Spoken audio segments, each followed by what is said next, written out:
नमस्कार विद्यार्थी मित्रांनो, आपण आज आपला चॅप्टर 6 पाहतोय. टेक्स्टबुकमध्ये काय दिलं आहे ते आपण समजावून घेणार आहोत. चॅप्टर 6 आहे व्हरायटी इन फूड, अन्नामधील विविधता. फूडमध्ये व्हरायटी कशी असते, वेगळेपणा कसा असतो ते आज आपण पाहणार आहोत. We use the vegetables and grains bought from the market to prepare the different dishes in our meals. आपण वेगवेगळी व्हेजिटेबल्स म्हणजे भाज्या, ग्रेन्स म्हणजे धान्य बाजारातून आणतो आणि आपल्या घरी स्वयंपाक आणि जेवणासाठी वेगवेगळे पदार्थ तयार करत असतो.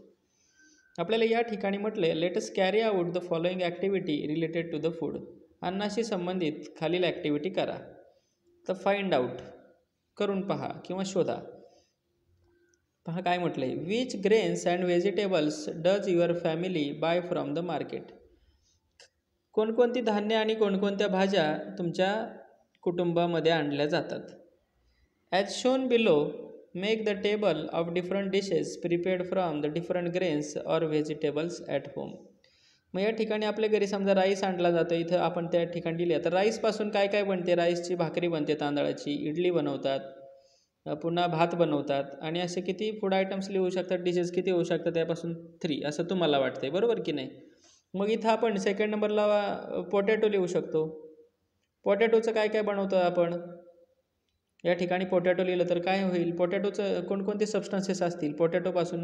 पोटॅटोची करी बनते, रस्सा बनतो त्याचा. पोटॅटो वडाज म्हणजे बटाट्याचे वडे बनतात. पुन्हा त्याच्यापासून भजी बनतात. त्याच्यापासून अजून काय बनतं, पोटॅटोपासून चिप्स बनतात, त्याचं फरसाण बनतं, आहे की नाही, वेफर्स बनतात. असे आपण फूड आयटम्स लिहू शकतो आणि किती झाले त्याचा नंबर या ठिकाणी लिहायचा आहे.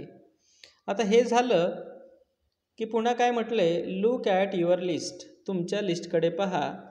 If a grain or vegetable is use to make more than one food item, write the total number of such items in the next column. याच्यात लिहायचं आहे किती पदार्थ तयार होतात ते लिहायचं आहे. Compare your list with that of your friends. तुमची जी लिस्ट आहे ना, ती तुमच्या मित्राशी कम्पॅरिझन करायची आहे. मित्राची पण यादी पाहायची आणि तुमची पण पाहायची. इन युअर टेबल, तुमच्या चार्टमध्ये add the foods that are in their list but not yours. त्या टेबलमध्ये असं काही लिहायचं की जे फूड आयटम्स त्याच्या लिस्टमध्ये आहेत आणि तुमच्या लिस्टमध्ये नाहीत, अशी दुसरी यादी तयार करायची. पहा, मित्राच्या लिस्टमध्ये राईसचे काय काय बनवलं आहे, मोदक बनवतात आणि डोसा बनवला जातो. तुमच्या यादीमध्ये हे पदार्थ नव्हते, मग तुमच्या यादीमध्ये सुद्धा ते लिहून टाकायचे. अशा पद्धतीने you will realise that various dishes can be made from the same ingredients.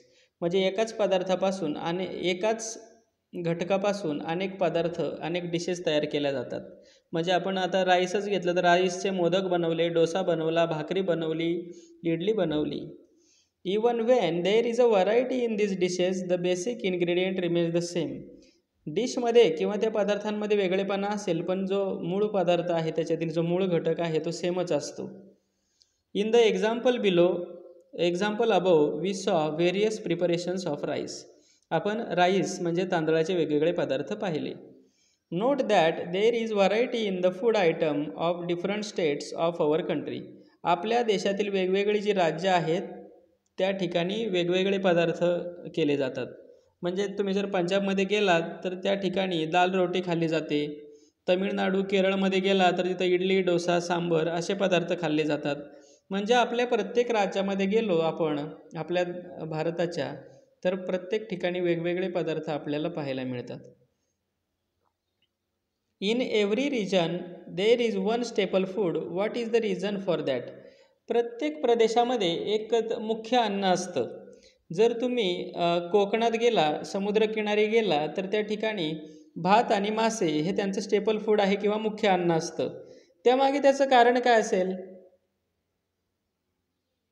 The climate of that region is the reason behind that. म्हणजे त्या प्रत्येक प्रदेशाचं तापमान, त्याचं हवामान वेगवेगळं असतं, म्हणून त्या ठिकाणी ठराविक प्रकारचेच पदार्थ खाल्ले जातात. Why does the staple food of people vary according to region. म्हणजे प्रदेश बदलला तर मुख्य अन्न बदलतं, बरोबर की नाही. असं का होतं बरं?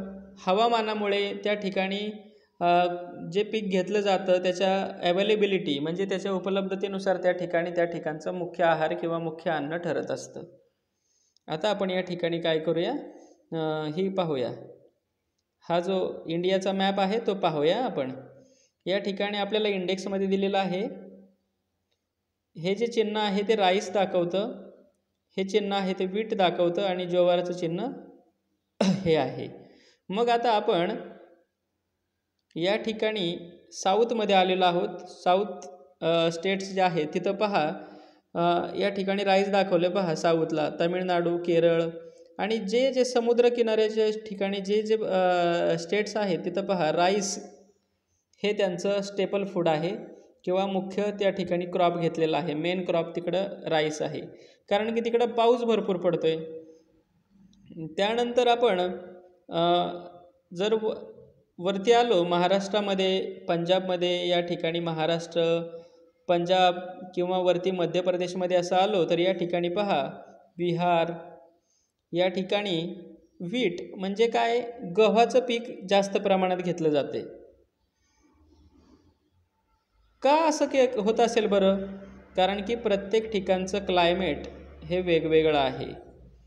त्यानंतर आपण महाराष्ट्रामध्ये जर पाहिलं तर ज्वार पहा कुठं कुठं घेतली जाते. ज्वारचं इथं तमिळनाडूमध्ये फार कमी प्रमाणात घेतली जाते ज्वार पहा, आहे की नाही?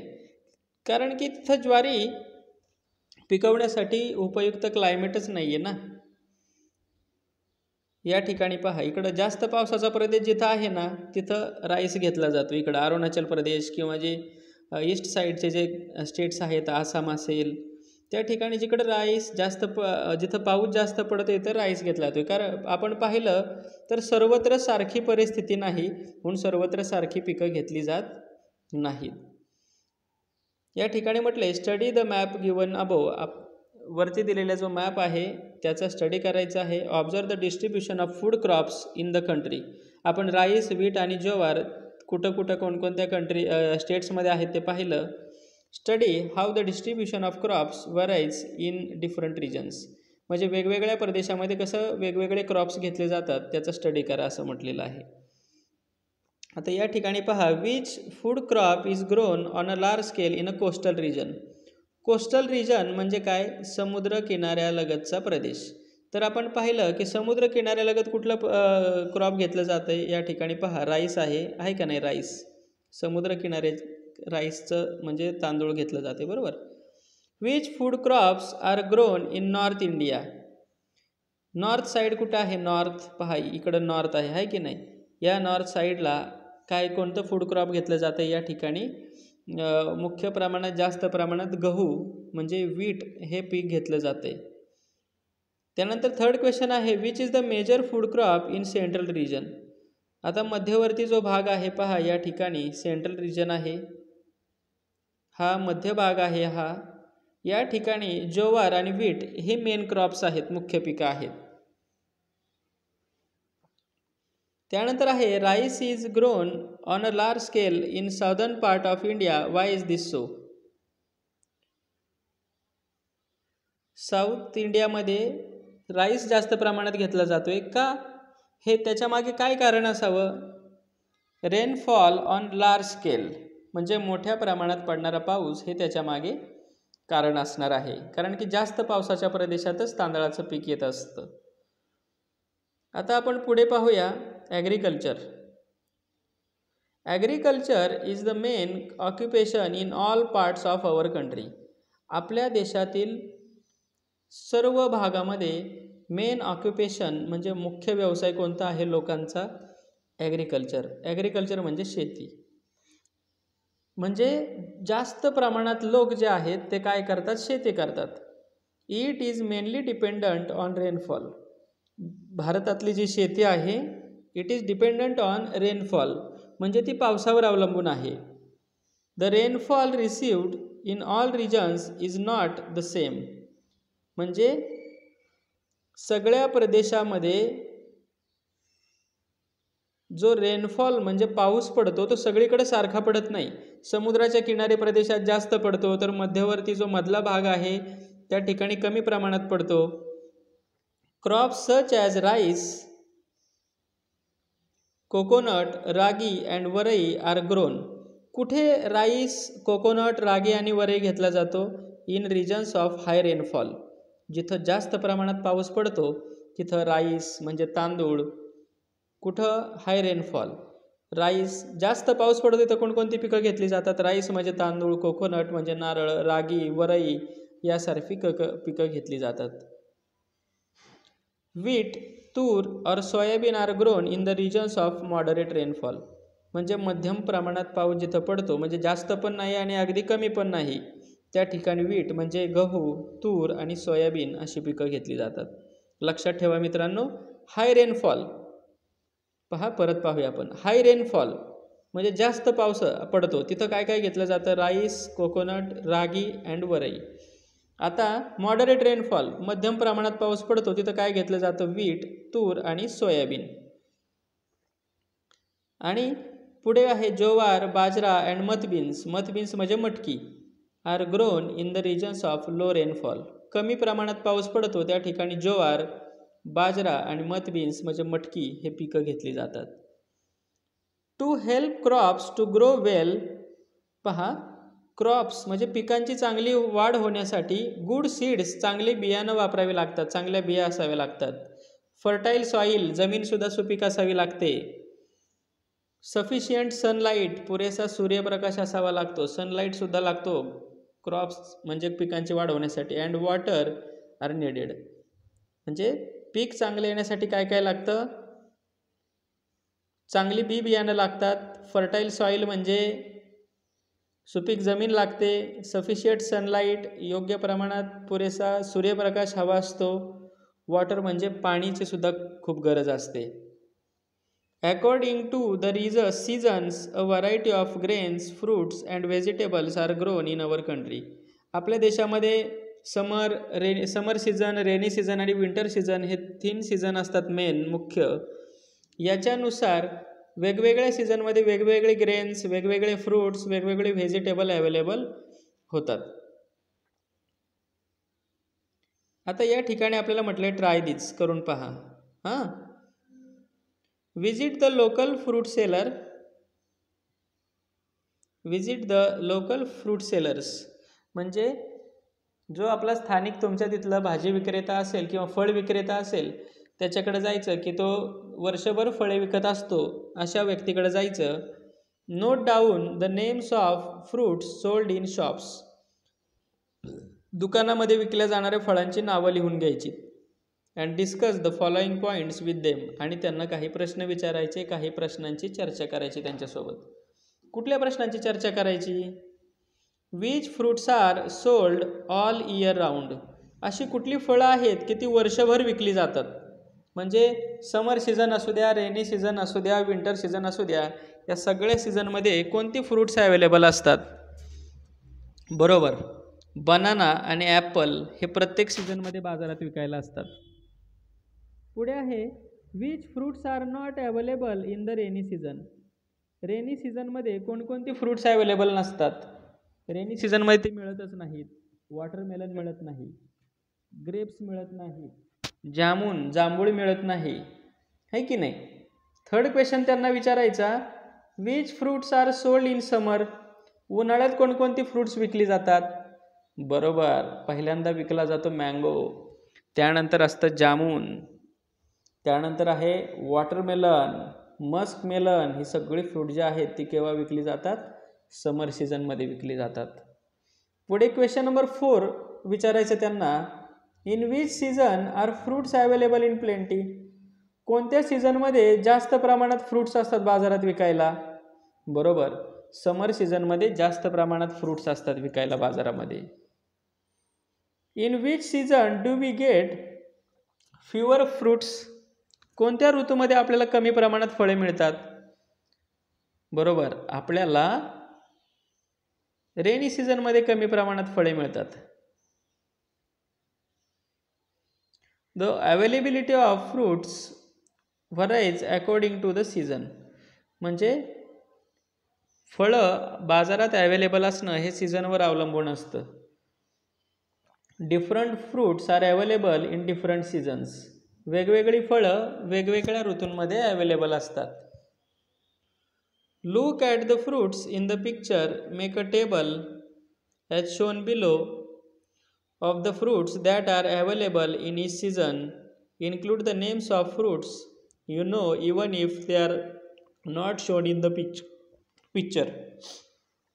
या ठिकाणी तुम्हाला एक चार्ट दिलेला आहे. मग समर सीझनमध्ये असणारे फ्रूट्स कोणते आहेत यातले किंवा यात नसलेले सुद्धा फ्रूट्स तुम्ही तिथे लिहायचे आहेत.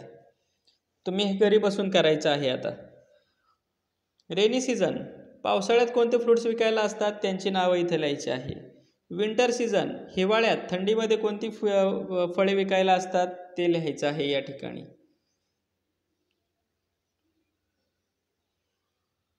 आता आपण पुढे पाहूया व्हॉट इज द सोल्युशन. याच्यावर उपाय काय. Irfan and Supriya bought potatoes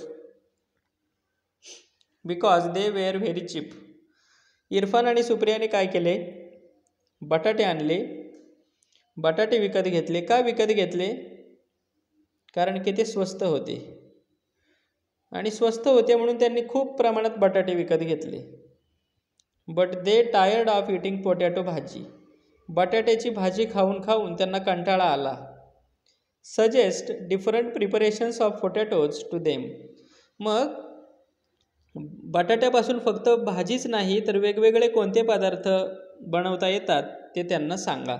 मला सांगा. तर आपण यादी करूया, या ठिकाणी लिस्ट करूया. फर्स्ट कोणता आहे, आपण म्हणू शकतो चिप्स बनवता येतात पोटॅटोच्या, बरोबर. अजून काय बनवता येतं, वेफर्स बनवता येतात. अजून काय बनवता येतं पोटॅटोचं,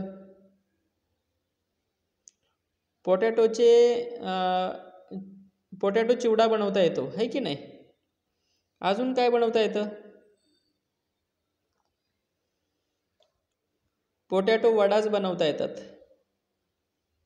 अजून पोटॅटोचे पकोडा बनवता येतात. पकोडा म्हणजे भजी बनवता येतात. आणि मग हे असे वेगवेगळे पदार्थ त्यांनी बनवले तर त्यांना त्या पोटॅटोचा कंटाळा येणार नाही. The map given below depicts famous food items from Maharashtra and its adjoining states. Study the map and complete the table given below. या खाली एक टेबल दिलेला आहे आणि कोणकोणत्या स्टेटमध्ये कोणकोणत्या डिस्ट्रिक्टमध्ये कोणता फूड आयटम खाल्ला जातो आणि त्याच्यामधला मेन इन्ग्रेडियंट कोणता असतो ते आपल्याला लिहायचं आहे. आता आपण या ठिकाणी एक तुम्हाला उदाहरणासाठी आपण देऊया या ठिकाणी. आता समजा या ठिकाणी डिस्ट्रिक्टची नावं दिलेली आहेत पहा. समजा रायगड डिस्ट्रिक्ट आहे आणि रायगड डिस्ट्रिक्टमध्ये काय खाल्लं जाते, नाचणीची भाकरी. मग आपण या ठिकाणी काय लिहायचं, डिस्ट्रिक्ट कोणता आहे, रायगड, आणि फूड आयटम कोणता आहे, नाचणी भाकरी. नाचणी भाकरी त्यातला फूड आयटम आहे आणि त्यातला मेन इन्ग्रेडियंट कोणता आहे, नाचणी. कशाचा बनलेला असते भाकरी, नाचणीची. अशा पद्धतीने हे लिहायचं आहे. त्यानंतर आपण असं प्रत्येक डिस्ट्रिक्टचं लिहू शकतो. आता या ठिकाणी आपल्याला दिलंय ब्रिंजल भरीत, कुठं आहे, जळगावमध्ये. मग आपण डिस्ट्रिक्टचं नेम काय लिहायचं, या ठिकाणी जळगाव लिहायचं. जळगाव लिहिलं. फूड आयटम कोणता आहे, ब्रिंजल भरीत. या ठिकाणी ब्रिंजल भरीत लिहायचं. आणि ब्रिंजल भरीतमध्ये मेन इन्ग्रेडियंट कोणता असतो, ब्रिंजल. असं प्रत्येक डिस्ट्रिक्टचं तुम्ही तुमच्या नोटबुकमध्ये लिस्ट करायची आहे. आता पुढे पाहूया. The main crop grown in any region is use to make various items in that region. म्हणजे एखाद्या ठिकाणी एखादं मेन क्रॉप घेतलं जात असेल तर पण त्यापासून अनेक पदार्थ बनवले जातात. उदाहरणार्थ कोकणामध्ये राईस हे मेन क्रॉप आहे. कोकण रिजनमध्ये कोणतं मेन क्रॉप आहे, राईस आहे. मग राईसपासून राईस भाकरी, इडली, डोसा बनवलं जातं, आहे की नाही. तसं त्या मेन क्रॉप जो आहे, मुख्य पीक आहे, त्याच्यापासून अनेक पदार्थ बनवले जातात. For example, jowar is grown on a large scale in the plateau region. पठारी प्रदेशात उदाहरणार्थ महाराष्ट्रामधील पठारी प्रदेशात ज्वार म्हणजे ज्वारी हे मेन क्रॉप आहे. मग फक्त ज्वारीची भाकरीच बनवतात का? नो. ज्वारपासून हुरडा बनवला जातो, लाह्या असतात, भाकरी असते, ज्वारीच्या घुगऱ्या असतात, पापड असतात, ज्वारीचे सांडगे करतात, ज्वारीचे आंबील करतात, ज्वारीचे धपाटे करतात, ज्वारीचे दिरडे करतात. अरे बापरे, एवढे सारे पदार्थ फक्त एका ज्वारीपासून करतात. All preparations of jowar enjoy in that region. आणि मग या सगळ्या पदार्थांचा आनंद तिथले लोक घेत असतात. पण मेन क्रॉप फक्त काय आहे, त्याच्यातला मेन इन्ग्रेडियंट कोणता आहे? फक्त ज्वारीच आहे. In Konkan or the coastal region rice, coconut and coconut oil are widely used. कोकणामध्ये कोणतं मेन क्रॉप असतं? राईस आणि कोकोनट. मग त्या ठिकाणी राईस असतो आहारामध्ये त्यांच्या, कोकोनट ऑइल खोबरे तेल असतं, जास्त प्रमाणात वापरलं जातं. इन सेंट्रल महाराष्ट्राच्या मध्य भागामध्ये ज्वारी, बाजरी, ग्राउंडनट, भुईमूग, सोयाबीन, सीसम अँड मस्टर्ड, मोहरी आर कॉमनली यूज्ड. त्या ठिकाणी वापरलं जातं मध्य महाराष्ट्रामध्ये. म्हणजे रिजन बदलला की त्या ठिकाणचं फूड बदलते. Note that this variety in crops is due to the change in the climate and soil. म्हणजे ही व्हरायटी का दिसते आपल्याला क्रॉप्समध्ये, पिकांमध्ये?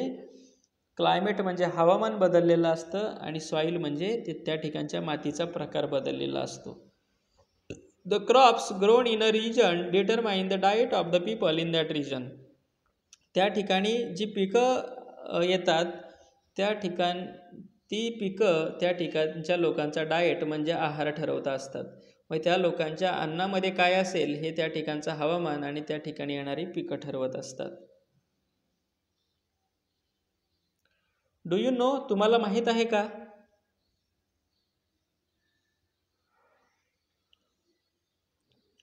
तुम्हाला माहीत आहे का?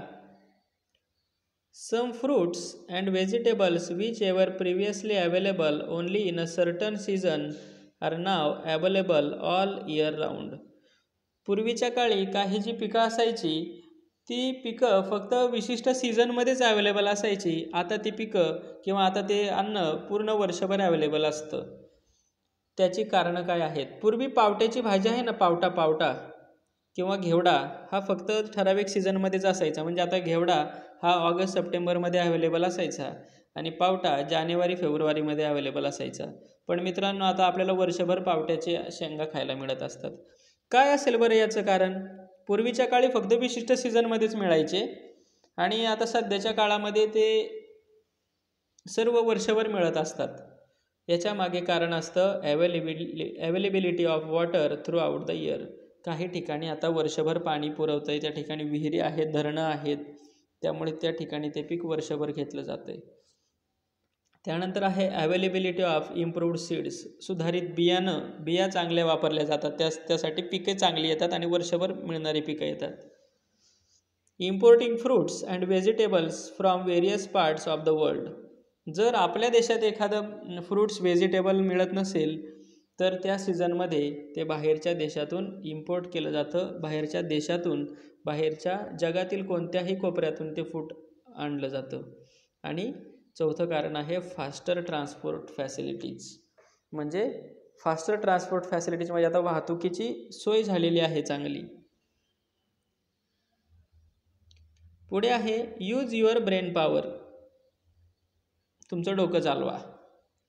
Suppose you are not able to get food items made from jowar, bajra, wheat, rice and corn.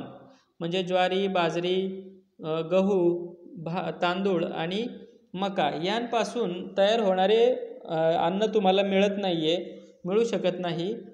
Think of the food items that you will have to eat in that case. मग अशा परिस्थितीत तुम्ही कोणत्या प्रकारचं अन्न खाताल? मग या ठिकाणी जे पदार्थ नाहीत त्यांचे आपण नावं लिहू शकतो. मग आपण याऐवजी नाचणी खाऊ शकतो, वरई खाऊ शकतो, वेगवेगळे फ्रूट्स खाऊ शकतो, वेगवेगळ्या डाळी खाऊ शकतो, वेगवेगळ्या सिरियल्स खाऊ शकतो, पल्सेस खाऊ शकतो, है की नाही? आता या ठिकाणी म्हणले ऑलवेज रिमेंबर, लक्षात ठेवा. A region's climate, soil, water and people's needs determine the crops that are grown in that region and also their staple diet. म्हणजे त्या लोकांचा स्टेपल डाएट म्हणजे मुख्य अन्न कोणतं असावं, त्या ठिकाणी क्रॉप्स कोणते असावेत, पिकं कोणती असावीत हे कोण ठरवतं? क्लायमेट, हवामान, सॉईल त्या ठिकाणच्या मातीचा प्रकार, वॉटर त्या ठिकाणी अवेलेबल असणारं वॉटर अँड पीपल्स नीड्स लोकांच्या गरजा ठरवत असतात. पुढे व्हॉट वी हॅव लर्न्ड, आपण काय शिकलो? डायव्हर्सिटी इन फूड आयटम्स, वेगवेगळ्या अन्नपदार्थांमध्ये वेगवेगळ्या प्रदेशामध्ये वेगवेगळे अन्नपदार्थ खाल्ले जातात. Food items vary according to region, प्रदेश बदलला की फूड आयटम बदलतो. The availability of grain, fruits and vegetables depend upon the seasons, म्हणजे फ्रूट ग्रेन्स बाजारात अवेलेबल केव्हा असतात ते कशावर अवलंबून असतं? सीझन, ऋतूवर अवलंबून असतं. The various food items in Maharashtra and the neighbouring states, म्हणजे महाराष्ट्र आणि त्याच्या शेजारचे जे राज्य आहेत त्यातले आपण जे पदार्थ आहेत, फूड आयटम्स आहेत ते पाहिलेले आहेत. अशा पद्धतीने मित्रांनो हा लेसन संपलेला आहे. याचा एक्झरसाईजसुद्धा मी तुम्हाला देणार आहे. व्यवस्थित व्हिडिओ समजला नसेल तरी कमेंट करा, व्हिडिओ आवडला असेल तरीसुद्धा कमेंट बॉक्समध्ये कमेंट करा. थँक्यू.